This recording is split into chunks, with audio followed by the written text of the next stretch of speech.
नमस्कार, आप सभी का वीरी टीवी भारत में स्वागत है। कांग्रेस नेता राहुल गांधी की भारत जोड़ो यात्रा के 100 दिन पूरे हो चुके हैं। इस दौरान राहुल गांधी और उनके साथ लगातार चलने वाले भारत यात्री 2800 किलोमीटर से ज्यादा चल चुके हैं। इस दरमियान ये यात्रा देश के 7 राज्यों तमिलनाडु, केरल, कर्नाटक, आंध्र प्रदेश, तेलंगाना, महाराष्ट्र, मध्य प्रदेश का सफर पार कर चुकी है और फिलहाल 8वें राज्य राजस्थान से होकर गुजर रही है। लेकिन सवाल ये है कि राहुल गांधी, कांग्रेस और उनकी सियासत पर इस पदयात्रा का क्या असर पड़ सकता है या आगे चलकर क्या असर पड़ेगा।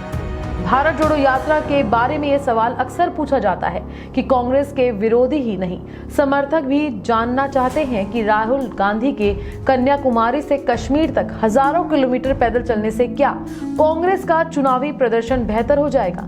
हाल ही में गुजरात और हिमाचल प्रदेश के विधानसभा चुनाव इस सवाल का जवाब देने में कोई खास मददगार साबित नहीं होते, क्योंकि न सिर्फ दोनों राज्यों के नतीजे अलग अलग आए हैं, बल्कि भारत जोड़ो यात्रा इन दोनों ही राज्यों से होकर नहीं गुजरी थी। ऐसे में ये कहना मुश्किल है कि राहुल गांधी की पदयात्रा अगर इन राज्यों से होकर गुजरती है तो उसका असर क्या पड़ता है।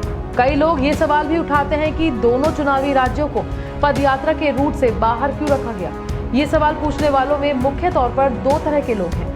कुछ विश्लेषकों, कांग्रेस सदस्यों या समर्थकों को लगता है कि राहुल गांधी की पदयात्रा को अब तक लोगों का शानदार रिस्पांस मिलता है, जिसे देखते हुए उनके गुजरात और हिमाचल प्रदेश में जाने से कांग्रेस को फायदा होता। दूसरी तरफ ऐसे लोग भी हैं जो कहते हैं कि राहुल गांधी जानबूझकर चुनावी राज्यों में अपनी यात्रा नहीं लेकर गए, क्योंकि उन्हें पता था कि इससे कोई चुनावी फायदा नहीं होगा और ऐसा होने पर पदयात्रा को लेकर बनी सारी हवा बिगड़ जाती।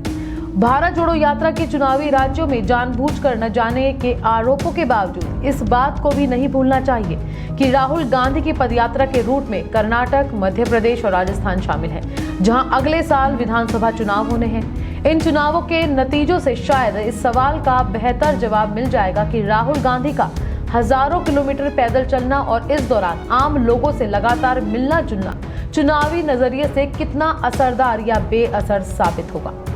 बहरहाल पदयात्रा पर नजर रखने वाले बहुत से लोग ऐसा मानते हैं कि राहुल गांधी की ये मेहनत बेकार नहीं जा रही। वे अपने समर्थकों के साथ साथ विरोधियों का भी ध्यान खींचने में सफल रहे।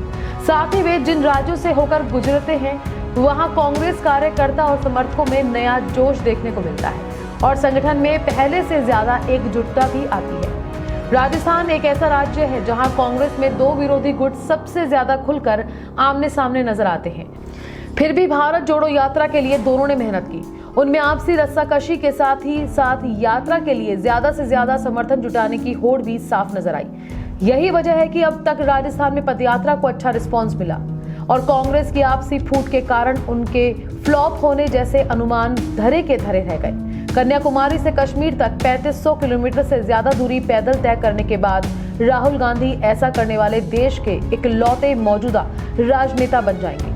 क्या इसके बाद उनके आलोचक भी बिना हिचके राहुल को अनिच्छुक राजनेता कह पाएंगे या नहीं? लगता यही है कि ऐसा करना किसी के लिए भी आसान नहीं होगा।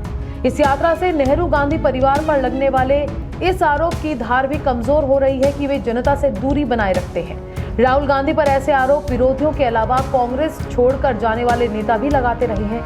लेकिन भारत जोड़ो यात्रा की सबसे ज्यादा चर्चित और लोकप्रिय चीज है आम लोगों के बीच घुले मिले उनके साथ बेतकल्लुफी के पल शेयर करते हुए राहुल गांधी की वायरल होती तस्वीरें, जिन्हें कांग्रेस कार्यकर्ताओं और समर्थकों के अलावा उन लोगों ने भी देखना पसंद किया है जो कांग्रेस के समर्थक नहीं रहे। इन तस्वीरों ने नेहरू गांधी परिवार पर जनता से कटे होने के आरोपों की जड़ में मट्ठा डालने का काम किया है। फिलहाल के लिए इतना ही। जुड़े रहिए वीरी टीवी भारत के साथ। नमस्कार।